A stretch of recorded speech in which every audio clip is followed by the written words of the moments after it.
सुप्रभात दर्शक बंधु। आज अक्टोबर 11 तारिख शनिवार।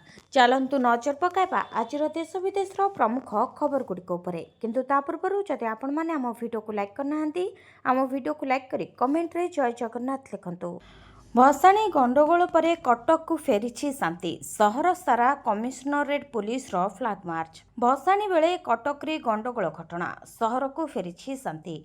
कड़ा सुरक्षा बलय रही कटक सहर सारा फ्लैग मार्च करुछि पुलिस। निजे पुलिस कमिशनर एथिरे सामिल होइछन्ति। सहरर स्थिति अनुध्यान करिछन्ति। एबे स्थिति स्वाभाविक रहितबा जणा पड़िछि। मिछ गुजब को विश्वास न करबाकू सीपी कहिछन्ति। वर्तमान सुधा 10 जन को गिरफ करा जाय सारिछि। जो माने सोशल मीडिया रे अपप्रचार करुछन्ति सेमानंक अभिभावक मानकू कड़ा चेतावनी दैछन्ति पीसी। तेबे वर्तमान कटक रे स्थिति स्वाभाविक थिबा कहते कमिशनरेट पुलिस। आगकू मध्य स्थिति स्वाभाविक रहिबो बोली जणा पड़िछि। आजिठू राज्य में प्रबल वर्षा संभावना, वर्षा सह वज्रपात नहीं सतर्क कराइला पाणीपाग विभाग। आजिठू राज्य में प्रबल वर्षा संभावना, वर्षा सह वज्रपात नहीं सतर्क कराइला पाणीपाग विभाग। तेबे गत कालीठारू सक्रिय घूर्णिबलय प्रभाव में मेघुआ पाग सह काहबा वर्षा हेउथुबा बेले दाना बांधुछि आउ एक लघुचाप। उत्तर बंगोपसागर अंचल में आउ एक घूर्णिबलय सृष्टि होबार संभावना रही। यह विशेष घनीभूत होबार संभावना नहीं, तथापि राज्य में वर्षा लगी रहिबो। घूर्णिबलय प्रभाव में वज्रपात जनित वर्षा विशेषकर उपकूल और उत्तर आभ्यंतरीण ओडिशा रे तीव्रता अधिक रहिपारे बोली आकलन करिछि पाणीपाग विभाग। वर्षा नहीं पूरा ओडिशा को येलो वार्निंग जारी होइतबा बेले 8 जिला को प्रबल वर्षा सह वज्रपात नहीं वार्निंग जारी होछि। तेबे आसंता 24 घंटा भितर गंजाम, गजपति, मालकानगिरी, कंधमाल, केन्द्रापड़ा, भद्रक, जगतसिंहपुर और मयूरभंजर किछि अंचल में बिजुली घड़घड़ी सह प्रबल वर्षा होइपारे। सेपरि बालेश्वर, जाजपुर, कटक, पुरी, खोर्धा और नयागढ़ समेत किछि अंचल में झड़ वर्षा होइपारे बोली कहिछि आंचलिक पाणीपाग विज्ञान केन्द्र। नुआपड़ा प्रार्थी चयन नहीं बीजेपी बड़ बैठक, मंत्री परिषद सदस्यों सह राष्ट्रीय संगठन महामंत्री वीएल संतोष आलोचना। नुआपड़ा प्रार्थी चयन नहीं बीजेपी बड़ बैठक, मंत्री परिषद सदस्यों सह राष्ट्रीय संगठन महामंत्री वीएल संतोष बैठक शेष होगा पर प्रतिक्रिया रखिंट बीजेपी राज्य सभापति मनमोहन सामल। निर्वाचन में प्रार्थी को नहीं कहते संसदीय बोर्ड प्रार्थी चयन कर केन्द्रीय निष्पत्ति नेब पार्लियामेंट पार्टी। तेबे वीएल संतोष होउछन्ति पार्लियामेंट पार्टीर सदस्य। जो रिपोर्ट से संग्रह करेंगे ताकू नहीं पार्लियामेंट पार्टी निष्पत्ति नेब जे प्रार्थी किए हेब। मंत्री मानक सह सांगठनिक विषय रे चर्चा होइतबा कहचन्ति मनमोहन। नवेम्बर रे आसेबारे आवास पक्का घर पाई 1,20,000 टंका मिलिबाकू जाउछि पीएम आवास पक्का घर पाइबे हिताधिकारी। आरंभ हेबाकू जाउछि पीएम आवास योजनार बंटन प्रक्रिया। नवेम्बर रे मिलिबाकू जाउछि पीएम आवास पक्का घर। तेबे पर्यायक्रमे आवास घर देबे केंद्र सरकार। प्रधानमंत्री नरेंद्र मोदी जन्मदिन उपलक्षे एही आवास पक्का घर दियाजिबो बोली गणमाध्यम रे बहुत चर्चा जोर धरिथिला। तेबे प्रधानमंत्री आवास योजना रे घर खंडे पाइबाकू अपेक्षा करथिबा लक्ष लक्ष गरीब परिवारक पई यह एक खुशी खबर। नवेम्बर मासरू आरंभ हेबो पीएम आवास योजना बंटन प्रक्रिया। पर्यायक्रमे दियाजिबो आवास घर भाग होइथिबा एवं भिन्नक्षम हिताधिकारी मध्य घर देबे सरकार। या सह नवेम्बर रे प्रधानमंत्री जन्मदिन अवसर रे अंत्योदय योजना रे हिताधिकारी घर बांटिबे सरकार। परे पर्यायक्रमे घर पाइबे समस्त हिताधिकारी एवं जो माने आयकर दाता होई नथिबे सेमानकर घर बुली तर्जमा कर सारिलेनी। तेबे खूब शीघ्र नुआ लिस्ट आसिबो बोली जणा पड़िछि। लक्षपति बनाइब पोस्ट ऑफिस रो एही दमदार स्कीम केवल एतिके 1000 टंकारे पाइबे 17 लाख टंकार लाभ। समस्ते निज आयर एक अंश एपरि स्थान रे निवेश करबाको चाहती जेउठारे टंका सुरक्षित थिबो एवं भल रिटर्न प्रदान करुथबो। जदि आपण एक निर्भरयोग्य विकल्प खोजुचंती जहाँ सरकारी ग्यारंटी सहित भल सुध प्रदान करे तेबे एक पोस्ट ऑफिस रिकरिंग डिपोजिट बा आरडी आपणको पई एक उत्तम विकल्प होई पारे। जदि आपण पोस्ट ऑफिस आरडी योजना रे प्रति मासरे 25,000 टंका निवेश करंती तेबे आपणकर मोट जमा 5 वर्ष शेष सुधा 17.74 लाख को वृद्धि पाइबो, जार वार्षिक सुधहार प्राय 6.5%। एही सुध मासिक भावे वृद्धि पाई थाए जहाँ आपणको संचय उपरे रिटर्न को आहुरी प्रभावशाली करथाए। ଆଇନଜୀବୀ ପିତବାସ ପଣ୍ଡା ହତ୍ୟା ମାମଲା 2 ଯବାନଙ୍କ ସମେତ 7 ଜଣ ଅଟକ ସୂଚନା। ବ୍ରହ୍ମପୁରର ଆଇନଜୀବୀ ପିତବାସ ପଣ୍ଡା ହତ୍ୟା ମାମଲାରେ 7 ଜଣ ଅଟକ ଥିବା ସୂଚନା ମିଳିଛି। ଅଭିଯୁକ୍ତଙ୍କ ମଧ୍ୟରେ 2 ଜଣ ଯବାନ ଥିବା କୁହାଯାଉଛି। ଜଣେ ସିଆର୍ପିଏଫ୍ ଯବାନ ଓ ଜଣେ 8ମ ବାଟାଲିୟନର ଯବାନଙ୍କୁ ଅଟକ ରଖାଯାଇଥିବା ସୂଚନା ମିଳିଛି। ରିଜର୍ଭ ବାରାକରେ ଚାଲିଛି ପଚରାଉଚରା। ଦିଗପହଣ୍ଡି ହିଞ୍ଜିଳି ଅଞ୍ଚଳର ଯୁବକଙ୍କୁ ଜେରା କରାଯାଉଛି। ତେବେ କିଛି ଟୋଲଗେଟ୍ରେ ବି ପୋଲିସ ଛାନଭିନ୍ ଚଳାଇଥିବା ଜଣାପଡ଼ିଛି। ପୋଲିସ ହାତରେ ଲାଗିଛି 2ଟି ଦାମୀ କାର୍। 4 ଦିନ ତଳେ ଘରକୁ ଫେରୁଥିବା ବେଳେ ପଏଣ୍ଟ ବ୍ଲାଙ୍କରେ ଗୁଳି କରି ଚମ୍ପଟ ମାରିଥିଲେ 2 ଦୁର୍ବୃତ୍ତ। ହତ୍ୟାକାଣ୍ଡର ପୂରା କାହାଣୀ କିଛି ଏପରି ଥିଲା। ବିଜେପି ନେତା ପିତବାସ ପଣ୍ଡାଙ୍କୁ ସୋମବାର ଗୁଳି କରି ହତ୍ୟା କରାଯାଇଥିଲା। ରାତି ପ୍ରାୟ 10ଟାରେ ନିଜ ଘର ପାଖ ବୈକୁଣ୍ଠନଗର ମୁଖ୍ୟ ଗଳିରେ ଠିଆ ହୋଇଥିଲେ ପିତବାସ। ଏହି ସମୟରେ 2 ଦୁର୍ବୃତ୍ତ ବାଇକ୍ରେ ଆସି ତାଙ୍କ ଉପରକୁ ଗୁଳି ଚଳାଇ ଚମ୍ପଟ ମାରିଥିଲେ। ସେଇଠି ବେହୋସ ହୋଇ ତଳେ ପଡ଼ିଯାଇଥିଲେ ପିତବାସ। ବ୍ରହ୍ମପୁର ଏମ୍କେସିଜିରେ ନିଆଯାଇଥିଲେ ମଧ୍ୟ ଡାକ୍ତର ତାଙ୍କୁ ସେଠାରେ ମୃତ ଘୋଷଣା କରିଥିଲେ। ବ୍ୟବଚ୍ଛେଦ ବେଳେ 9mm ଗୁଳି ପିତବାସଙ୍କ ମେରୁଦଣ୍ଡ ନିକଟରୁ ବାହାରିଥିଲା। ଦୁର୍ବୃତ୍ତମାନେ ପିତବାସଙ୍କ ଡାହାଣ ଛାତିକୁ ଗୁଳିମାଡ଼ କରିଥିଲେ। ତେବେ ଗୁଳି ଛାତିକୁ ଭେଦି ମେରୁଦଣ୍ଡ ପାଖରେ ଅଟକିଥିଲା। ତେବେ କିଏ ଓ କାହିଁକି ତାଙ୍କୁ ଗୁଳିମାଡ଼ କଲା କାରଣ ଏପର୍ଯ୍ୟନ୍ତ ସ୍ପଷ୍ଟ ରହିଛି। ପୋଲିସ ତନାଘନା ଚଳାଇଥିଲେ ବି ଏଯାଏଁ ଅପରାଧୀଙ୍କ ଟେର୍ ପାଇନି। ଘଟଣାକୁ ନେଇ ଆଇନଜୀବୀମାନେ କଲମ ଛାଡ଼ ଆନ୍ଦୋଳନ କରିଥିଲେ। ହତ୍ୟାକାଣ୍ଡର ପ୍ରାୟ 4 ଦିନ ପରେ ଅଭିଯୁକ୍ତଙ୍କୁ ଧରିପାରିନି ପୋଲିସ। ତେବେ ପୋଲିସ 7 ଜଣଙ୍କୁ ମାତ୍ର ଅଟକ ରଖି ପଚରାଉଚରା ଚଳାଉଛି। ପୋଲିସ ଏକାଧିକ ଟିମ୍ ଗଠନ କରି ତଦନ୍ତ ଚଳାଇଛି। ଏକ 6 ଜଣିଆ ଟିମ୍ ଆନ୍ଧ୍ରପ୍ରଦେଶ ଯାଇଥିବା ସୂଚନା ମିଳିଛି। ଗଞ୍ଜେଇ ଚୋରାଚାଲାଣ ପାଇଁ ନୂଆ ନୂଆ କୌଶଳ ଆପଣାଉଛନ୍ତି ମାଫିଆ। କଦଳୀ ବୋଝେଇ ଗାଡ଼ିରେ ଚାଲାଣ ବେଳେ ଧରିଲା ଅବକାରୀ ବିଭାଗ। କଦଳୀ ବୋଝେଇ ଗାଡ଼ିରେ ଗଞ୍ଜେଇ ଚାଲାଣ। ଭଞ୍ଜନଗରରେ ଗଞ୍ଜେଇ ମାଫିଆମାନେ ଦିନକୁ ଦିନ ନୂଆ ନୂଆ ଉପାୟରେ ଗଞ୍ଜେଇ ଚାଲାଣ କରୁଛନ୍ତି। ତେବେ ଅବକାରୀ ବିଭାଗ ପକ୍ଷରୁ ଏକ କଦଳୀ ବୋଝେଇ ପିକଅପ୍ ଭ୍ୟାନ୍ରୁ ଗଞ୍ଜେଇ ଜବତ କରିବା ସହ ଚାଳକକୁ ଗିରଫ କରିଛି। ତେବେ ବ୍ୟବସାୟିକ ଉଦ୍ଦେଶ୍ୟରେ କନ୍ଧମାଳରୁ ପିକଅପ୍ ଭ୍ୟାନ୍ଟି ବାହାରି ଭୁବନେଶ୍ୱର ଯାଉଥିଲା। ତେବେ ସେଥିରେ ଗଞ୍ଜେଇ ଚାଲାଣ ହେଉଥିବା ଖବର ପାଇ ଜଣେ ଯୁବକ ସହ ପିକଅପ୍ ଭ୍ୟାନ୍କୁ ଭଞ୍ଜନଗର ଅବକାରୀ ବିଭାଗ ଜବତ କରିଛି। ଗିରଫ ଅଭିଯୁକ୍ତ ଜଣକ ହେଲେ କଟକ ଜିଲ୍ଲା ମାଣିଆବନ୍ଧ ଥାନା ଅଧୀନରେ ଥିବା କଙ୍କଡ଼ାଯୋଡ଼ି ଗାଁର ସୁବ୍ରତ ପ୍ରଧାନ। ଅବକାରୀ ବିଭାଗର ଟିମ୍ ପେଟ୍ରୋଲିଂ କରୁଥିବା ବେଳେ ଏକ ଭ୍ୟାନ୍ରେ ଗଞ୍ଜେଇ ଯାଉଥିବା କୌଣସି ସୂତ୍ରରୁ ଖବର ପାଇଥିଲେ। ତେବେ ଭଞ୍ଜନଗର ବ୍ଲକ ଗୋଲାପଡ଼ା ଛକରେ ଗାଡ଼ିଟିକୁ ଅବକାରୀ ବିଭାଗ ଅଟକାଇ ତଲାସି କରିବା ବେଳେ ଗାଡ଼ିରେ ପ୍ରାୟ 30ଟି କଦଳୀ କାନ୍ଦି ତଳେ 4ଟି ବସ୍ତାରେ ଗଞ୍ଜେଇ ଥିବା ଜଣାପଡ଼ିଥିଲା। ଯାହାର ଆନୁମାନିକ ଓଜନ 1 କୁଇଣ୍ଟାଲ ଗଞ୍ଜେଇ ଥିବା ଜଣାପଡ଼ିଥିଲା। ଏହାକୁ ନେଇ ଏକ ମାମଲା ରୁଜୁ କରାଯାଇ ଅଭିଯୁକ୍ତଙ୍କୁ କୋର୍ଟ ଚାଲାଣ କରାଯାଇଛି। ଶାନ୍ତି ଚୁକ୍ତି ପାଇଁ ହାମାସ ଇସ୍ରାଏଲ ସହମତି। ଟାରିଫ୍ ଯୁଦ୍ଧ ମଧ୍ୟରେ ଟ୍ରମ୍ପଙ୍କୁ ଫୋନ୍ କଲେ ମୋଦି। ଟ୍ରମ୍ପଙ୍କ ସହ କଥା ହେଲେ ପ୍ରଧାନମନ୍ତ୍ରୀ ମୋଦି। ଆମେରିକା ରାଷ୍ଟ୍ରପତି ଡୋନାଲ୍ଡ ଟ୍ରମ୍ପଙ୍କ ସହ କଥା ହେଲେ ଭାରତର ପ୍ରଧାନମନ୍ତ୍ରୀ ନରେନ୍ଦ୍ର ମୋଦି। ସୋସିଆଲ ମିଡିଆ ପୋଷ୍ଟରେ ଏ ସମ୍ପର୍କରେ ସୂଚନା ଦେଇ ସେ ଲେଖିଛନ୍ତି ଯେ ମୋ ବନ୍ଧୁ ରାଷ୍ଟ୍ରପତି ଟ୍ରମ୍ପଙ୍କ ସହିତ ମୁଁ କଥା ହେଲି। ମୁଖ୍ୟତଃ 2ଟି ପ୍ରସଙ୍ଗରେ ଉଭୟଙ୍କ ମଧ୍ୟରେ ଆଲୋଚନା ହୋଇଛି। ତେବେ ଟ୍ରମ୍ପଙ୍କୁ ମୋଦିଙ୍କ ଫୋନ୍ କଲ୍ରେ କ'ଣ ଆଲୋଚନା ହୋଇଛି ଆସନ୍ତୁ ଜାଣିବା। ତେବେ ଗାଜା ଶାନ୍ତି ଯୋଜନାର ସଫଳତା ପ୍ରସଙ୍ଗରେ ଆଲୋଚନା। ଐତିହାସିକ ସଫଳତା ପାଇଁ ଟ୍ରମ୍ପଙ୍କୁ ଅଭିନନ୍ଦନ ଜଣାଇଲେ ମୋଦି। ଉଠିଲା ଭାରତ ଆମେରିକା ବାଣିଜ୍ୟିକ ଆଲୋଚନା ପ୍ରସଙ୍ଗ। ବାଣିଜ୍ୟିକ ଆଲୋଚନା ଅଗ୍ରଗତିର ସମୀକ୍ଷା କଲେ ମୋଦି। ବାଣିଜ୍ୟିକ ଆଲୋଚନାରେ ଭଲ ଅଗ୍ରଗତି ହାସଲ ନେଇ ସୂଚନା। ତେବେ ଆଗାମୀ ସପ୍ତାହଗୁଡ଼ିକରେ ବି କଥାବାର୍ତ୍ତା ଜାରି ରହିବ। ଗାଜା ଶାନ୍ତି ପ୍ରସ୍ତାବରେ ସଫଳତା ନେଇ ଘୋଷଣା କରିଛନ୍ତି ଟ୍ରମ୍ପ। ଇସ୍ରାଏଲ ହମାସ ମଧ୍ୟରେ ଶାନ୍ତି ଚୁକ୍ତି ସଫଳ ହୋଇଛି। ତେବେ ଅସ୍ତ୍ର ବିରତି ନେଇ ପ୍ରଥମ ପର୍ଯ୍ୟାୟରେ ଉଭୟ ପକ୍ଷର ସହମତି ଏ ସମ୍ପର୍କରେ କିଛି ଘଣ୍ଟା ତଳେ ଘୋଷଣା କରିଛନ୍ତି ଟ୍ରମ୍ପ। ଖୁବ୍ ଶୀଘ୍ର ହମାସ କବ୍ଜାରୁ ମୁକ୍ତ ହେବେ ଇସ୍ରାଏଲ ପଣବନ୍ଦୀ।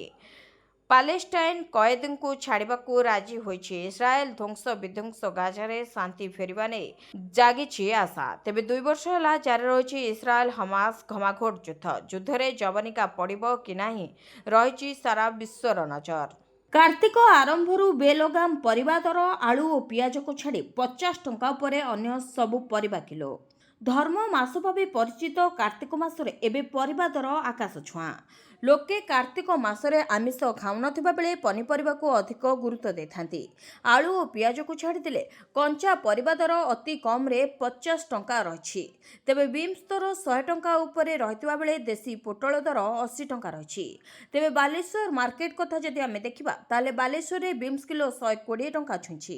ସେପରି ଭେଣ୍ଡି 70, ବିଲାତି 40, ବାଇଗଣ 60, ପୋଟଳ 60, ଜହ୍ନି 60, କଞ୍ଚା କଦଳୀ ଗୋଟାକ 10 ଟଙ୍କା, କୁନ୍ଦୁରି 40 ଦର ରହିଛି। ରାଜ୍ୟରେ ପ୍ରାୟ ସବୁ ସ୍ଥାନରେ ଦର ପ୍ରାୟ ସମାନ ରହିଛି, ଯାହାକୁ ନେଇ ସାଧାରଣ ଲୋକଙ୍କ ମଧ୍ୟରେ ଆଶଙ୍କା ଦେଖାଦେଇଛି। ପରିବା ଦରକୁ ଦେଖି ପୂର୍ବରୁ କିଲୋ କିଣୁଥିବା ଗ୍ରାହକ ଏବେ ଅଧା କିଲୋ କିଣିବା ପାଇଁ 4 ଥର ଚିନ୍ତା କରୁଛି। ପରିବା ଦର ଲୋକଙ୍କ ମାସିକିଆ ବଜେଟ୍ ଉପରେ ଭାରି ପଡ଼ୁଥିବା ବେଳେ ପ୍ରତିଦିନ କ'ଣ ତରକାରୀ କରାଯିବ ତାକୁ ନେଇ ଏବେ ଚିନ୍ତାରେ ପଡ଼ୁଛନ୍ତି ଗୃହିଣୀ। ରାସ୍ତା ଖରାପ ଯୋଗୁଁ ଗାଁକୁ ଆସିପାରିଲାନି ଆମ୍ବୁଲାନ୍ସ। 1.5 କିଲୋମିଟର କାଦୁଅ ରାସ୍ତାରେ ଚାଲି ଚାଲି ଗଲେ ଗର୍ଭବତୀ। ରାସ୍ତା ଖରାପ ଯୋଗୁଁ ଗାଁକୁ ଆସିପାରିଲାନି ଆମ୍ବୁଲାନ୍ସ। 1.5 କିଲୋମିଟର କାଦୁଅ ରାସ୍ତାରେ ଚାଲି ଚାଲି ଗଲେ ଗର୍ଭବତୀ।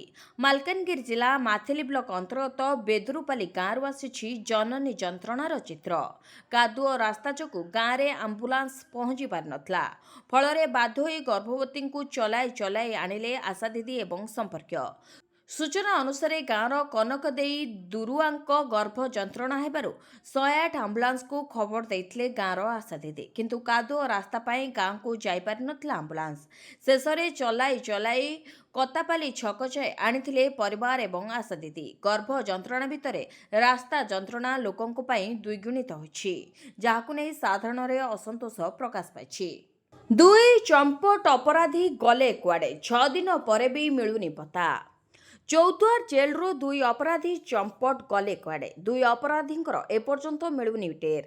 6 ଦିନ ପରେ ବି ପୋଲିସର ହାତ ଖାଲି। ରାଜ୍ୟର ସବୁଠାରୁ ସୁରକ୍ଷିତ ଜେଲରୁ ଫେରାର 2 ଦୁର୍ଦ୍ଦାନ୍ତ ଅପରାଧୀଙ୍କ ପତ୍ତା ଏଯାଏଁ ମିଳିନାହିଁ। ଯାଜପୁର ଜିଲ୍ଲା ପାଣିକୋଇଲି ପଣ୍ଡା ଅଳଙ୍କାର ଲୁଟ୍ ଉଦ୍ୟମ ବେଳେ 2 ଜଣଙ୍କୁ ହତ୍ୟା କରି ଫେରାର ହୋଇଥିବା 2 ବିହାରୀ ଡକାୟତଙ୍କୁ ସ୍ଥାନୀୟ ଲୋକେ କାବୁ କରି ପୋଲିସରେ ଜିମା ଦେଇଥିଲେ। ରାଜ୍ୟର ସବୁଠାରୁ ସୁରକ୍ଷିତ ଚୌଦ୍ୱାର ଜେଲରୁ ଫେରାର ହୋଇଯାଇଥିଲେ ଏହି ଡକାୟତ ମଧୁକାନ୍ତ ଓ ରାଜା ସାହ୍ନି। କଡ଼ା ପ୍ରହରା ସତ୍ତ୍ୱେ ଲୁହା ରଡ୍ କାଟି କମ୍ବଳ ଜରିଆରେ ପାଚେରୀ ଡେଇଁ 2 ବିହାରୀ ଅପରାଧୀ ଫେରାର ହେବା ଯେତିକି ଆଶ୍ଚର୍ଯ୍ୟଜନକ ସେତିକି ଭୟାବହ। ତେବେ ପୋଲିସ 2 ଅପରାଧୀଙ୍କ ବିଷୟରେ ଖବର ଦେବାକୁ 50,000 ଟଙ୍କାର ପୁରସ୍କାର ରାଶି ଘୋଷଣା କରିବା ସହ ଚୌଦ୍ୱାର ଜେଲ୍ ୱାର୍ଡେନଙ୍କୁ ନିଲମ୍ବନ କରି ଦାୟିତ୍ୱ ସାରିଦେଇଛି।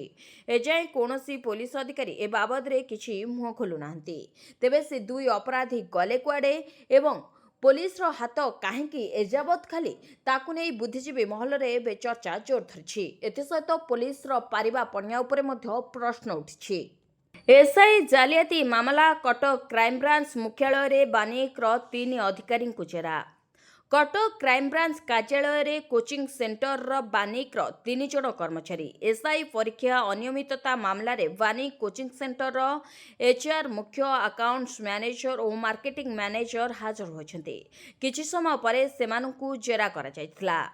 ତେବେ ଏସ୍ଆଇ ପରୀକ୍ଷା ଅନିୟମିତତା ମାମଲାରେ ଧରାପଡ଼ିଥିବା କିଛି ଛାତ୍ର ବାନିକରେ କୋଚିଂ ନେଉଥିବା ଜଣାପଡ଼ିବା ପରେ ଆରମ୍ଭ ହୋଇଥିଲା ତନାଘନା। ତେବେ ଭୁବନେଶ୍ୱର ସିଆର୍ପି ସ୍ଥିତ ବାନିକ କୋଚିଂ ସେଣ୍ଟରରେ ଚଢ଼ାଉ କରିଥିଲା କ୍ରାଇମବ୍ରାଞ୍ଚ ଅଧିକାରୀ। ପ୍ରାୟ 3 ଘଣ୍ଟାର ତନାଘନା ପରେ ସିଆର୍ପି ସ୍ଥିତ ବାନିକ କାର୍ଯ୍ୟାଳୟରୁ ବାହାରିଥିଲେ ଅଧିକାରୀ। ବାନିକର 3 ଜଣ କର୍ମଚାରୀଙ୍କୁ ଦିନ 11ଟା ସୁଦ୍ଧା କଟକ କ୍ରାଇମବ୍ରାଞ୍ଚ କାର୍ଯ୍ୟାଳୟରେ ହାଜର ହେବାକୁ ନୋଟିସ୍ ଦିଆଯାଇଥିଲା। ତେବେ ନୋଟିସ୍ ମୁତାବକ ବାନିକର 3 କର୍ମଚାରୀ ହାଜର ମଧ୍ୟ ହୋଇଥିଲେ ଏବଂ ତାପରେ ସେମାନଙ୍କର ଆରମ୍ଭ ହୋଇଥିଲା ଜେରା। ଆସିଲା ବଡ଼ ଖବର, ଗାଡ଼ି ଚାଲାଣ ଫାଇନ୍ ହେଲା କୋହଳ। ଚାଲାଣ କଟିଥିଲେ ଦେବାକୁ ପଡ଼ିବ ଅଧା ଟଙ୍କା। ଗାଡ଼ି ଚାଳକଙ୍କ ପାଇଁ ଖୁସି ଖବର। ଆଉ ତାଠାରୁ ଅଧିକ ଖୁସି ଏବେ ଯେଉଁ ଗାଡ଼ି ଚାଳକଙ୍କର ଫାଇନ୍ କଟିଛି।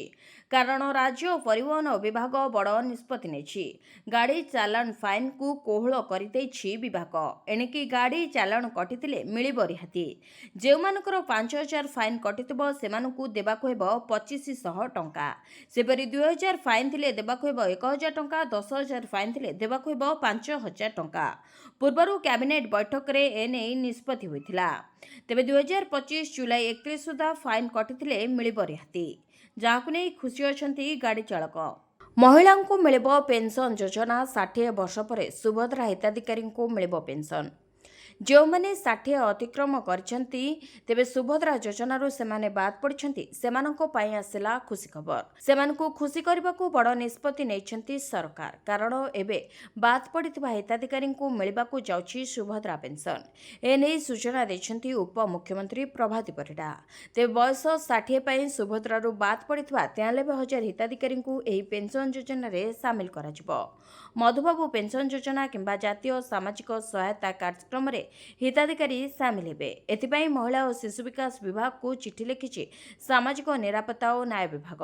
ତେବେ ହିତାଧିକାରୀ 60 ବର୍ଷ ପରେ ଏନେଇ ଆବେଦନ କରିବାକୁ ପଡ଼ିବ ବୋଲି ଜଣାପଡ଼ିଛି। ଝିଅଙ୍କୁ ମିଳିବ 10 ଲକ୍ଷ ଟଙ୍କା, ସୁକନ୍ୟା ସମୃଦ୍ଧି ଯୋଜନାରେ କରନ୍ତୁ ନିବେଶ। କେନ୍ଦ୍ର ସରକାରଙ୍କ ପକ୍ଷରୁ ଅନେକ ପ୍ରକାର ସେଭିଂ ଯୋଜନା କାର୍ଯ୍ୟକାରୀ ହେଉଛି, ଯାହାକି ସାଧାରଣ ଲୋକଙ୍କ ପାଇଁ ବେଶ୍ ଲାଭଦାୟୀ ସାବ୍ୟସ୍ତ ହେଉଛି। ସରକାରଙ୍କର ଏଭଳି ଏକ ଯୋଜନା ହେଉଛି ସୁକନ୍ୟା ସମୃଦ୍ଧି ଯୋଜନା, ଯାହା କନ୍ୟା ସନ୍ତାନଙ୍କ ସୁରକ୍ଷିତ ଭବିଷ୍ୟତ ଦୃଷ୍ଟିରେ ରଖି ପ୍ରଣୟନ କରାଯାଇଛି। ବର୍ତ୍ତମାନ ଏହି ସ୍କିମ୍ରେ ସରକାରଙ୍କ ପକ୍ଷରୁ ମିଳୁଥିବା 8% ଲାଭାଂଶକୁ ବୃଦ୍ଧି କରାଯାଇଛି, ଯାହାକୁ ବର୍ତ୍ତମାନ 8.2% କରାଯାଇଛି। ଏହି ସ୍କିମ୍ରେ ଆପଣ 15 ବର୍ଷ ପର୍ଯ୍ୟନ୍ତ ଝିଅ ନାଁରେ ବ୍ୟାଙ୍କରେ ଏକ ଆକାଉଣ୍ଟ ଖୋଲି ଟଙ୍କା ଜମା କରିପାରିବେ। ତେବେ ବର୍ଷକୁ 250 ଟଙ୍କାରୁ ଆରମ୍ଭ କରି ଆପଣ 1.5 ଲକ୍ଷ ଟଙ୍କା ପର୍ଯ୍ୟନ୍ତ ନିବେଶ କରିପାରିବେ। ଯଦି ଆପଣ ଏହି ସ୍କିମ୍ରେ ମାସିକ 2,000 ଟଙ୍କା 15 ବର୍ଷ ପାଇଁ ନିବେଶ କରନ୍ତି, ତେବେ 3,60,000 ଜମା କରି 21 ବର୍ଷ ପରେ ଆପଣ ସିଧାସଳଖ 10 ଲକ୍ଷ ଟଙ୍କା ପାଇପାରିବେ। କଫ୍ ସିରପ ମାମଲା PIL ଖାରଜ କଲେ ସୁପ୍ରିମକୋର୍ଟ। ବିଷାକ୍ତ କଫ୍ ସିରପ ସେବନ ପରେ ଶିଶୁ ମୃତ୍ୟୁ ମାମଲାର CBI ତଦନ୍ତ ପାଇଁ କରାଯାଇଥିବା ଜନସ୍ୱାର୍ଥ ମାମଲାକୁ ସୁପ୍ରିମକୋର୍ଟ ଗ୍ରହଣ କରିନାହାନ୍ତି। ମଧ୍ୟପ୍ରଦେଶ ଓ ରାଜସ୍ଥାନରେ କଫ୍ ସିରପ ସେବନ କରି 20ରୁ ଅଧିକ ଶିଶୁ ପ୍ରାଣ ହରାଇଥିବା ଅଭିଯୋଗ ହୋଇଛି। ଏହି ମାମଲାରେ କୋଲ୍ଡ୍ରିପ୍ କଫ୍ ସିରପ ପ୍ରସ୍ତୁତ କରିଥିବା ଶ୍ରେସନ୍ ଫାର୍ମା କମ୍ପାନୀର ମାଲିକ ରଙ୍ଗନାଥନ୍ଙ୍କୁ ମଧ୍ୟପ୍ରଦେଶ ପୋଲିସ ଚେନ୍ନାଇରୁ ଗିରଫ କରିଛି। ଶ୍ରେସନ୍ ଫାର୍ମା କମ୍ପାନୀକୁ ସିଲ୍ କରାଯିବା ସହ ବହୁ ରାଜ୍ୟ ସମ୍ପୃକ୍ତ କଫ୍ ସିରପ ବ୍ୟବହାର ଉପରେ କଟକଣା ଜାରି କରିଛନ୍ତି। ତେବେ ଏହି ମାମଲାର CBI ତଦନ୍ତ ଦାବି କରି କରାଯାଇଥିବା ଜନସ୍ୱାର୍ଥ ମାମଲାକୁ ସୁପ୍ରିମକୋର୍ଟ ଖାରଜ କରିଛନ୍ତି, ଯାହାକୁ ନେଇ ବର୍ତ୍ତମାନ ବିଭିନ୍ନ ମହଲରେ ଚର୍ଚ୍ଚା ଆରମ୍ଭ ହୋଇଛି। କାର୍ତ୍ତିକରେ ଆକାଶ ଛୁଆଁ ଅଭଡ଼ା ଦର, ମହାପ୍ରସାଦ ପାଇବାରୁ ବଞ୍ଚିତ ଶ୍ରଦ୍ଧାଳୁ। 2 ଦିନ ପରେ କାର୍ତ୍ତିକ ମାସର ପ୍ରଥମ ସୋମବାର। ଏହି ଧର୍ମର ମାସରେ ମହାପ୍ରସାଦ ଟିକିଏ ପାଇବା ପାଇଁ ଦୂର ଦୂରାନ୍ତରୁ ଆସୁଛନ୍ତି ଶ୍ରଦ୍ଧାଳୁ ଓ ହବିଷ୍ୟାଳି। କିନ୍ତୁ ଅବଢ଼ା ଦର ବୃଦ୍ଧି ଯୋଗୁଁ ଦେଖାଦେଇଛି ଅସନ୍ତୋଷ। ପ୍ରଶାସନ ତରଫରୁ 7 ଦିନ ମଧ୍ୟରେ ରେଡ୍ ଚାର୍ଟ ଲଗାଇବାକୁ ନିର୍ଦ୍ଦେଶ ରହିଛି। କିନ୍ତୁ କାର୍ତ୍ତିକ ମାସ ଯୋଗୁଁ ଓ ଆକାଶ ଛୁଆଁ ପରିବା ଦର ଓ ବାସମତୀ ଚାଉଳ ଦର ବୃଦ୍ଧି ଯୋଗୁଁ ରେଡ୍ ଚାର୍ଟ ଲାଗିପାରୁନାହିଁ। କିନ୍ତୁ କାର୍ତ୍ତିକ ପରେ ଗୋଟିଏ ନିର୍ଦ୍ଦିଷ୍ଟ ଦର ନିର୍ଦ୍ଧାରଣ ହୋଇପାରେ। ଆନନ୍ଦ ବଜାର ସମେତ ଶ୍ରୀମନ୍ଦିର ଭିତର ଓ ବାହାରେ ରେଡ୍ ଚାର୍ଟ ପ୍ରଦର୍ଶନ କରାଯିବ ବୋଲି କହିଛନ୍ତି ସୁଆର ମହାସୁଆର ନିଯୋଗ ସଭାପତି। ତେବେ ଅଧିକାଂଶ ଲୋକେ କାର୍ତ୍ତିକ ମାସରେ ଆମିଷ ଖାଉନଥିବା ବେଳେ ପନିପରିବା ଦର ଆକାଶ ଛୁଆଁ ହୋଇଛି। ଆଳୁ ଓ ପିଆଜକୁ ଛାଡ଼ିଦେଲେ ସବୁ କଞ୍ଚା ପରିବା ଦର 60 ଉପରେ ରହିଛି। ସେପରି ପୋଟଳ ଦର 80 ଟଙ୍କା ଥିବା ଜଣାପଡ଼ିଛି। ତେବେ ପରିବା ଦର ଉଚ୍ଚା ଥିବାରୁ ଏହା ସିଧାସଳଖ ଲୋକଙ୍କ ହାଣ୍ଡିଶାଳ ଉପରେ ମାଡ଼ କରିଛି। ଆନନ୍ଦ ବଜାର ଶୃଙ୍ଖଳାରେ ଅନେକ କିଛି ପରିବର୍ତ୍ତନ ହୋଇ ଶୃଙ୍ଖଳିତ ହୋଇଛି। ତେବେ ରେଡ୍ ଚାର୍ଟ ଲାଗିବା ପରେ ଲୋକଙ୍କ ଅବଢ଼ା ମହାପ୍ରସାଦ ପାଇବା ଆହୁରି ସହଜ ହେବ ବୋଲି ମତ ପ୍ରକାଶ ପାଇଛି। IAS ସ୍ତରରେ ବଡ଼ ଧରଣର ଅଦଳବଦଳ, କେନ୍ଦ୍ର ଡେପୁଟେସନରେ ଗଲେ 3 IAS ଅଧିକାରୀ। IAS ସ୍ତରରେ ବଡ଼ ଧରଣର ଅଦଳବଦଳ କରିଛନ୍ତି ରାଜ୍ୟ ସରକାର। ଚଞ୍ଚଲ ରାଣାଙ୍କୁ BDA ଉପାଧ୍ୟକ୍ଷ ଅତିରିକ୍ତ ଦାୟିତ୍ୱ ଦେଇଛନ୍ତି ରାଜ୍ୟ ସରକାର। ସେ ଏବେ BMC କମିଶନର ଦାୟିତ୍ୱରେ ବି ଅଛନ୍ତି। ସେହିଭଳି N ଥରୁମାଲା ନାୟକଙ୍କୁ ସ୍କୁଲ ଓ ଗଣଶିକ୍ଷା ବିଭାଗ ସଚିବ ଦାୟିତ୍ୱ ମିଳିଛି। SN ଗିରିଶଙ୍କୁ ମିଶନ ଶକ୍ତି ବିଭାଗ ଦାୟିତ୍ୱ, ସୁରେଶ କୁମାର ମୀନାଙ୍କୁ SC ST ଓ ପଛୁଆବର୍ଗ ଦାୟିତ୍ୱ ମିଳିଥିବା ବେଳେ ଶୁଭଶ୍ରୀ ନନ୍ଦଙ୍କୁ ମିଳିଛି ଯୋଜନା ସଂଯୋଜନା ବିଭାଗ ଦାୟିତ୍ୱ। ତେବେ କେନ୍ଦ୍ର ଡେପୁଟେସନରେ 3 IAS ଅଧିକାରୀଙ୍କୁ ପଠାଇଛନ୍ତି ରାଜ୍ୟ ସରକାର। ସମର୍ଥ ବର୍ମା, ସ୍ୱଦେଶ ସିଂ ଓ ଶାଳିନୀ ପଣ୍ଡିତ କେନ୍ଦ୍ର ଡେପୁଟେସନରେ ଯାଇଛନ୍ତି। ଏହି 3 ଜଣଙ୍କ ପାଖରେ ବଡ଼ ବଡ଼ ବିଭାଗ ରହିଥିଲା। ବିଦ୍ୟାଳୟ ଓ ଗଣଶିକ୍ଷା ସଚିବ ତଥା 2001 ବ୍ୟାଚର IAS ଶାଳିନୀ ପଣ୍ଡିତ କେନ୍ଦ୍ରକୁ ଯିବେ। ତାଙ୍କୁ ଅର୍ଥ ମନ୍ତ୍ରଣାଳୟରେ ଯୁଗ୍ମ ସଚିବ ଭାବେ ନିଯୁକ୍ତି ମିଳିଛି। ଓଡ଼ିଶା ଫିଲ୍ମ ଉନ୍ନୟନ ନିଗମର ପରିଚାଳନା ନିର୍ଦ୍ଦେଶକ ତଥା 2011 ବ୍ୟାଚର IAS ସମର୍ଥ ବର୍ମା ମଧ୍ୟ କେନ୍ଦ୍ରରେ ନିଯୁକ୍ତି ମିଳିଛି। ସେ ଭାରତ ସରକାରଙ୍କ ବନ୍ଦର ବିଭାଗରେ ନିର୍ଦ୍ଦେଶକ ଭାବେ କାମ କରିବେ। ସେପରି 2014 ବ୍ୟାଚର IAS ସ୍ୱଧା ଦେବ ସିଂ ଓଡ଼ିଶା ଉଠା ଜଳସେଚନ ନିଗମର ପରିଚାଳନା ନିର୍ଦ୍ଦେଶରୁ କେନ୍ଦ୍ର ସରକାରଙ୍କ ଜନଗଣନା ବିଭାଗରେ କାର୍ଯ୍ୟ କରିବାକୁ ନୂଆ ଦାୟିତ୍ୱ ପାଇଛନ୍ତି। ସେଠାରେ ସେ ନିର୍ଦ୍ଦେଶକ ଭାବେ କାମ କରିବେ। ତେବେ ବିଦ୍ୟାଳୟ ଓ ଗଣଶିକ୍ଷା ସଚିବ ଶାଳିନ ପଣ୍ଡିତ କେନ୍ଦ୍ର ଡେପୁଟେସନରେ ଯିବା ପରେ ତାଙ୍କ ସ୍ଥାନରେ 2009 ବ୍ୟାଚ୍ର ଆଇଏଏସ୍ ନୁନ୍ ସାବତ ଥରୁମାଲ୍ଲା ନାୟକଙ୍କୁ ଅବସ୍ଥାପିତ କରାଯାଇଛି। ସେହିପରି ମାନସୀ ନିମ୍ଭାଲଙ୍କୁ ସ୍ୱଧାଦେବ ସିଂଙ୍କ ସ୍ଥାନରେ ଉଠା ଜଳସେଚନ ନିଗମ ପରିଚାଳନା ନିର୍ଦ୍ଦେଶ ନିଯୁକ୍ତ କରାଯାଇଛି। ରାଜ୍ୟ ସରକାର ଆଇଏଏସ୍ 2012 ବ୍ୟାଚ୍ର ସୁରେନ୍ଦ୍ର କୁମାର ମୀନାଙ୍କୁ ଅନୁସୂଚିତ ଜାତି ଓ ଜନଜାତି ବିକାଶ ବିଭାଗର ଅତିରିକ୍ତ ସଚିବ ଦାୟିତ୍ୱ ଦେଇଥିବା ବେଳେ 2014 ବ୍ୟାଚ୍ର ଆଇଏଏସ୍ ଶୁଭଶ୍ରୀ ନନ୍ଦଙ୍କୁ ଯୋଜନା ଓ ସଂଯୋଜନା ବିଭାଗର ଅତିରିକ୍ତ ସଚିବ ଭାବେ ନିଯୁକ୍ତି ଦେଇଛନ୍ତି। ଅପେକ୍ଷାର ହେବ ଅନ୍ତ। ଏହି ଦିନ ଅଯୋଧ୍ୟା ରାମ ମନ୍ଦିରରେ 21 ଫୁଟର ପତାକା ଉଡ଼ାଇବେ ମୋଦି। ଏତେ ଦିନର ଅପେକ୍ଷାର ଅନ୍ତ ହେବାକୁ ଯାଉଛି। ଦୀର୍ଘ ଦିନ ପରେ ଅଯୋଧ୍ୟା ରାମଲାଲାଙ୍କ ମନ୍ଦିରରେ ପତାକା ଉଡ଼ିବାକୁ ଯାଉଛି। ପ୍ରଧାନମନ୍ତ୍ରୀ ନରେନ୍ଦ୍ର ମୋଦି ନଭେମ୍ବର 25 ତାରିଖରେ ଅଯୋଧ୍ୟା ରାମ ମନ୍ଦିରରେ ପତାକା ଉତ୍ତୋଳନ ଉତ୍ସବରେ ଯୋଗଦେବାର କାର୍ଯ୍ୟକ୍ରମ ରହିଛି। ଶ୍ରୀରାମ ଜନ୍ମଭୂମି ତୀର୍ଥକ୍ଷେତ୍ର ଟ୍ରଷ୍ଟ ଏନେଇ ସୂଚନା ଦେଇଛି। ତେବେ ପ୍ରଧାନମନ୍ତ୍ରୀ ମୋଦିଙ୍କ ଉପସ୍ଥିତି ଏକ ବାର୍ତ୍ତା ଦେବ ଯେ ରାମ ମନ୍ଦିର ନିର୍ମାଣ ଏବେ ଶେଷ ହେବାକୁ ଯାଉଛି। ରାମ ମନ୍ଦିର ନିର୍ମାଣ କମିଟିର ଅଧ୍ୟକ୍ଷ ନୃପେନ୍ଦ୍ର ମିଶ୍ର କହିଛନ୍ତି ଯେ ପ୍ରଧାନମନ୍ତ୍ରୀ ମୋଦିଙ୍କ ସ୍ୱପ୍ନ ହେଉଛି ଅଯୋଧ୍ୟାର ରାମ ମନ୍ଦିରକୁ କେବଳ ଦେଶ ପାଇଁ ନୁହେଁ ବରଂ ସମଗ୍ର ବିଶ୍ୱ ପାଇଁ ଏକ ମନ୍ଦିର କରିବା। ତାଙ୍କର ଲକ୍ଷ୍ୟ ହେଉଛି ସମସ୍ତ ବର୍ଗ, କ୍ଷେତ୍ର ଏବଂ ବିଚାରଧାରାର ଲୋକମାନେ ଏହି ମନ୍ଦିରକୁ ଗ୍ରହଣ କରିବା ଏବଂ ଗର୍ବ ଅନୁଭବ କରିବା। ସେ ଆହୁରି ମଧ୍ୟ କହିଛନ୍ତି ଯେ ନଭେମ୍ବର 25 ତାରିଖ ଅଯୋଧ୍ୟାର ଇତିହାସରେ ସ୍ୱର୍ଣ୍ଣାକ୍ଷରରେ ଲିପିବଦ୍ଧ ହେବ। କାରଣ ଏହି ଦିନ ପ୍ରଧାନମନ୍ତ୍ରୀ ରାମ ମନ୍ଦିରର ମୁଖ୍ୟ ଶିଖରରେ 21 ଫୁଟ ଉଚ୍ଚତାର ପତାକା ଉତ୍ତୋଳନ କରିବେ। ଦୁର୍ଗ ମଧ୍ୟରେ ଥିବା 5ଟି ମନ୍ଦିରରେ ମଧ୍ୟ ପତାକା ଉତ୍ତୋଳନ କରାଯିବ। କମିଟି ବୈଠକରେ ପତାକାର ଡିଜାଇନ୍, ଆକାର, ରଙ୍ଗ ଏବଂ ପ୍ରତୀକ ସ୍ଥିର କରାଯାଇଥିଲା। ଏହି କାର୍ଯ୍ୟର ଦାୟିତ୍ୱ ଟ୍ରଷ୍ଟର ସାଧାରଣ ସମ୍ପାଦକ ଚମ୍ପତ ରାୟଙ୍କୁ ଦିଆଯାଇଛି। ତେବେ ବିବାହ ପଞ୍ଚମୀର ପବିତ୍ର ତିଥିରେ ପତାକା ଉତ୍ତୋଳନ ଉତ୍ସବ ଅନୁଷ୍ଠିତ ହେବ। ନଭେମ୍ବର 21ରୁ 25 ତାରିଖ ପର୍ଯ୍ୟନ୍ତ 5 ଦିନିଆ ବୈଦିକ ରୀତିରେ ଅଯୋଧ୍ୟା ଏବଂ କାଶୀର ବିଦ୍ୱାନ ବେଦ ବିଦ୍ୱାନମାନେ ଯୋଗ ଦେବେ। ଏହି ଦିନଗୁଡ଼ିକରେ ସ୍ୱତନ୍ତ୍ର ଧାର୍ମିକ ଏବଂ ସାଂସ୍କୃତିକ କାର୍ଯ୍ୟକ୍ରମ ମଧ୍ୟ ଆୟୋଜନ କରାଯିବ। ରାସନ କାର୍ଡକୁ ନେଇ ଆସିଲା ବଡ଼ ଖବର। ରାସନ କାର୍ଡଧାରୀଙ୍କୁ ମିଳିବ 1000 ଟଙ୍କା ସହ 5 କିଲୋ ଚାଉଳ। ଲୋକଙ୍କ ସୁବିଧା ପାଇଁ ସରକାର ବିଭିନ୍ନ ସମୟରେ ଭିନ୍ନ ଭିନ୍ନ ଯୋଜନା ପ୍ରଣୟନ କରିଥାନ୍ତି, ଯାହାଦ୍ୱାରା କୋଟି କୋଟି ଲୋକେ ଉପକୃତ ହୁଅନ୍ତି। ଏଥର ସରକାର ରାସନ କାର୍ଡ ଧାରକଙ୍କ ପାଇଁ ଏକ ନୂତନ ଯୋଜନା ଆଣିଛନ୍ତି। ସରକାର ଏକ ଯୋଜନା ଘୋଷଣା କରିଛନ୍ତି ଯାହା ଏକ ବଡ଼ ବର୍ଗର ଲୋକଙ୍କୁ ଲାଭ ଦେବ। ବିଶେଷ କରି ଏହି ଯୋଜନା ସେହି ପରିବାର ପାଇଁ ସବୁଠୁ ଲାଭଦାୟକ ଯେଉଁମାନଙ୍କର ଆର୍ଥିକ ଅବସ୍ଥା ଭଲ ନାହିଁ। ଏହି ଯୋଜନା ଅଧୀନରେ ସେହି ପରିବାରଙ୍କୁ ଖାଦ୍ୟ ଶସ୍ୟ ସହିତ ଟଙ୍କା ମିଳିବ। ପ୍ରତି ମାସରେ 1000 ଟଙ୍କା ମିଳିବ ବୋଲି ଜଣାପଡ଼ିଛି। ତେବେ ଏହି ଯୋଜନାର ଲାଭ ଉଠାଇବା ପାଇଁ ପ୍ରଥମେ ଆପଣ ଜଣେ ରାସନ କାର୍ଡ ଧାରକ ହୋଇଥିବା ବାଧ୍ୟତାମୂଳକ। ଏଥିସହିତ ଆପଣଙ୍କର ବାର୍ଷିକ ଆୟ 2 ଲକ୍ଷ ଟଙ୍କାରୁ କମ୍ ହେବା ଉଚିତ ଏବଂ ରାସନ କାର୍ଡରେ ଆପଣଙ୍କର KYC ଅପଡେଟ୍ ହୋଇଥିବା ଉଚିତ ଅଟେ। ତେବେ ସେମାନେ ଆୟକର ଦାତା ମଧ୍ୟ ହୋଇନଥିବା ଉଚିତ। ଯଦି ଏହିସବୁ ଆପଣଙ୍କର ନିୟମାବଳୀ ରହିଛି ଏବଂ ଏହିସବୁ ଆପଣଙ୍କ ପାଖରେ ଅଛି ତାହେଲେ ଆପଣ ସରକାରଙ୍କ ପାଖରୁ ସିଧାସଳଖ ମାସକୁ 1000 ଟଙ୍କା ପାଇପାରିବେ। ଏଥିସହିତ ମୁଣ୍ଡ ପିଛା 5 କେଜି ଚାଉଳ ମଧ୍ୟ ମିଳିବ। ମହିଳାଙ୍କ ଖାତାକୁ ଆସିବ 20,000 ଟଙ୍କା। ସୁଭଦ୍ରାର ତୃତୀୟ ପର୍ଯ୍ୟାୟ ଟଙ୍କା ମହିଳାଙ୍କ ଖାତାକୁ ଆସିସାରିଥିବା ବେଳେ ଏବେ ଚତୁର୍ଥ ପର୍ଯ୍ୟାୟ ପାଇଁ ପ୍ରସ୍ତୁତ ହେଉଛନ୍ତି ସରକାର। ତେବେ ହିତାଧିକାରୀମାନେ ମଧ୍ୟ ବେଶ୍ ଉତ୍ସାହିତ ଅଛନ୍ତି ଚତୁର୍ଥ ପର୍ଯ୍ୟାୟ ଟଙ୍କା ପାଇଁ। କିନ୍ତୁ ଏବେ ବି ଅନେକ ହିତାଧିକାରୀ ଅଛନ୍ତି ଯେଉଁମାନଙ୍କୁ ସୁଭଦ୍ରା ଯୋଜନାର କୌଣସି ବି ଟଙ୍କା ମିଳେ ନାହିଁ। ତେବେ ଯଦି ଆପଣ ଜଣେ ଯୋଗ୍ୟ ହିତାଧିକାରୀ ଏବଂ ଆପଣଙ୍କୁ ସୁଭଦ୍ରା ଯୋଜନାରେ କୌଣସି ଟଙ୍କା ମିଳେ ନାହିଁ ତାହେଲେ ବ୍ୟସ୍ତ ହେବାର କୌଣସି ଆବଶ୍ୟକତା ନାହିଁ। କାରଣ ସରକାର ଡୋର ଟୁ ଡୋର ସର୍ଭେ କରିସାରିଛନ୍ତି ଏବଂ ଯେଉଁମାନେ ଯୋଗ୍ୟ ହିତାଧିକାରୀ ଅଛନ୍ତି ସେମାନଙ୍କୁ ପୁଣି ଥରେ ସୁଭଦ୍ରା ଯୋଜନାରେ ସାମିଲ କରିବାକୁ ସରକାର ନିଷ୍ପତ୍ତି ନେଇଛନ୍ତି। ଏନେଇ ଖୋଲିଯାଇଛି ସୁଭଦ୍ରାର ଅଭିଯୋଗ ପୋର୍ଟାଲ। ତେବେ ଆପଣ ଯଦି ଜଣେ ଯୋଗ୍ୟ ହିତାଧିକାରୀ ଏବଂ ସୁଭଦ୍ରା ଯୋଜନାର ଲାଭ ପାଇନାହାନ୍ତି ତାହେଲେ ଆପଣ ସୁଭଦ୍ରା ଅଭିଯୋଗ ପୋର୍ଟାଲରେ ନିଜର ଅଭିଯୋଗ କରିପାରିବେ। ଏଥିସହିତ ନୂତନ ଭାବେ ମଧ୍ୟ ଆବେଦନ କରିପାରିବେ। ଏହି ଆବେଦନ କରିସାରିଲା ପରେ ଆପଣ ସିଧାସଳଖ ଚତୁର୍ଥ ପର୍ଯ୍ୟାୟରେ 20,000 ଟଙ୍କା ପାଇବେ। ତେବେ ଏହି ଟଙ୍କା ମାର୍ଚ୍ଚ 8 ତାରିଖରେ ମିଳିବ ବୋଲି ଗଣମାଧ୍ୟମରେ ଖବର ପ୍ରକାଶ ପାଇଥିବା ବେଳେ ଏନେଇ ସରକାରଙ୍କ ପକ୍ଷରୁ କୌଣସି ବି ବିଜ୍ଞପ୍ତି ଏଯାବତ୍ ଜାରି କରାଯାଇ ନାହିଁ। ତେବେ ଯଦି ଆପଣ ଯୋଗ୍ୟ ହିତାଧିକାରୀ ହୋଇଥିବେ ତାହେଲେ ଆପଣ ସୁଭଦ୍ରା ଯୋଜନାର ଚତୁର୍ଥ ପର୍ଯ୍ୟାୟରେ 20,000 ଟଙ୍କା ପାଇବେ ବୋଲି ପୂର୍ବରୁ ଉପମୁଖ୍ୟମନ୍ତ୍ରୀ କହିସାରିଛନ୍ତି। ଚାଷୀଙ୍କ ଖାତାକୁ ଆସିବ ପିଏମ୍ କିଷାନ ଟଙ୍କା।